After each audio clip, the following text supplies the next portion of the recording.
దొంగతనాలు అవుతున్నాయి చాలా మంది. ఓకే, ఆ దొంగతనాలు ఏ విధంగా అవుతాయి? మనం ఇంట్లో ఏదైనా తాళం వేసిపోయినప్పుడు మాత్రమే దొంగతనాలు అవుతున్నాయి. ఇప్పుడు నేను చేసిన అంటే నేను ఒక 1 year అవుతుంది ఇక్కడ క్రైమ్ చేయబట్టి.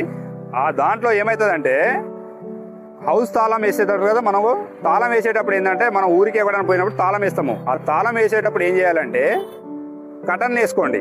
బయట గేటుకి ఎట్టి పరిస్థితుల్లో తాళం వేయకూడదు, గుర్తుపెట్టుకోండి. అది నీ గేటుకు తాళం కనబడ్డది అంటే ఇంట్లో ఎవరు లేరు అనేది కన్ఫర్మ్ చేసుకొని ఫస్ట్ ఎంటర్ అవుతాడు. తర్వాత పక్క వాళ్ళు మనల్ని ఈ మధ్యలో ఏంటంటే ఇంటి పక్కలు ఎంతమంది ఉన్నా కూడా వాళ్ళ ఇంటితో నాకేం సంబంధం అన్నట్టు ఉంటారు, అంతేగాని పట్టించుకోరు. ఆ టైంలో ఏమవుతుంది, లాక్ వేసుకోవాలి. లాక్ వేసుకుని కటన్ వేసుకోవాలి. గేటుకు మాత్రం లాక్ వేయొద్దు. పోయేటప్పుడు బట్టలు ఉంటాయి కదా, ఆ బట్టలు బయట ఒకటో రెండో బట్టలు ఆరేస్తే ఈ మనుషులు ఉన్నారని చెప్పేసి దొంగ కన్ఫర్మ్ చేసుకొని రాడు, గుర్తుపెట్టుకోండి ఫస్ట్. ఓకే, ఈ టెక్నిక్స్ ఇవి చిన్నవి. ఓకే, అట్లా జాగ్రత్తలు తీసుకోవడానికి అదొకటి. లేదా మ్యాక్సిమం లైట్ ఇంట్లో ఉంటుంది కదా, లోపల సైడ్ లైట్ వేయాలి. బయట సైడ్ లైట్ వేసినా కూడా మ్యాక్సిమం కొడతారు. ఎందుకు? ఈ లైట్ పెట్టాలం. ఇప్పుడు ఫేస్ రికగ్నైజేషన్ కూడా వచ్చింది దొంగలది. ఫేస్ రికగ్నైజేషన్ వాడు కెమెరాలో క్యాప్చర్ అయిందంటే దాన్ని తీసుకుపోయి మనకి ఇక్కడ టూల్స్ వచ్చినాయి, దాంట్లో పెట్టినామంటే వాడు పాత దొంగ అయితే దొరుకుతాడు. ఓకే, నెక్స్ట్ దొరికిపోతాడు. వాడు ఎక్కడోడు ఏందనేది ఫీచర్ వస్తుంది. నిన్న శ్రీకాకుళం పోయి పట్టుకొచ్చాను నేను. ఓకేనా? అట్లనే మీ కెమెరా అనేది ఇంపార్టెంట్. ఇప్పుడు ఎన్వి కెమెరాలన్నీ వచ్చినాయి. జస్ట్ 7,000 పెడితే కెమెరా వస్తుంది. అదే గోల్డ్ పోతే ₹1,00,000 పోతుంది. ఒక తులం పోయినా కూడా మన ఇంట్లో. సరే, మనం ఎంత కష్టపడి సంపాదించుకుంటే అది పోతుంది. తర్వాత దాని వాల్యూ ఏందనేది పోతే తెలుస్తుంది. కాబట్టి కెమెరాస్ అనేది కంపల్సరీ పెట్టుకోండి.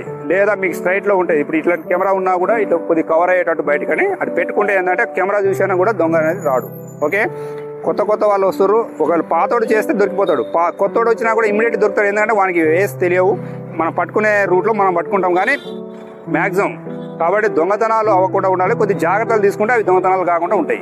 ఓకే, నేను చెప్పిన దాంట్లో ఏంటంటే గేటుకు లాక్ వేయద్దు. ఫస్ట్ డోర్కు లాక్ వేయాలి, కటన్ వేయాలి, బయట బట్టలు ఆరేయాలి, లైట్స్ వేసుకొని ఈ విధంగా.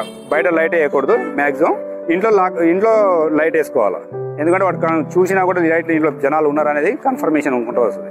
అలాంటిది plus CC camera important. Okay, plus ఇంటికాంచి మీరు పోయేటప్పుడు పక్క ఇంటి వాళ్ళకన్నా చెప్పిపోవాలి. పక్క ఇంటి వాళ్ళు కూడా అది మనకు తెలిసిన వాళ్ళు అయితేనే చెప్పాలి, గుర్తుపెట్టుకోండి. వాళ్ళకి చెప్పాలి. తర్వాత పోలీస్ స్టేషన్లో కూడా ఇంటిమేషన్ ఇవ్వచ్చు, గుర్తుపెట్టుకోండి. అప్పుడు ఏంటంటే ఆ ఏరియాలో పెట్రోలింగ్ చేయడానికి ఇట్లాంటివి ఈజీగా ఉంటుంది. మీకు కూడా మోసపోకుండా ఉంటారు. మనం సంపాదిస్తాం, ఎన్ని సంవత్సరాలు సంపాదిస్తానో మనకు ఒక ₹1,00,000 ₹2,00,000 మిగులుతాయి ఈ హైదరాబాద్ సిటీలో. ఓకే, అది పోకుండా చూసుకోవాలి. ఓకే, అది చూసుకోవాలంటే ఇది జాగ్రత్తలు తీసుకోవాలి.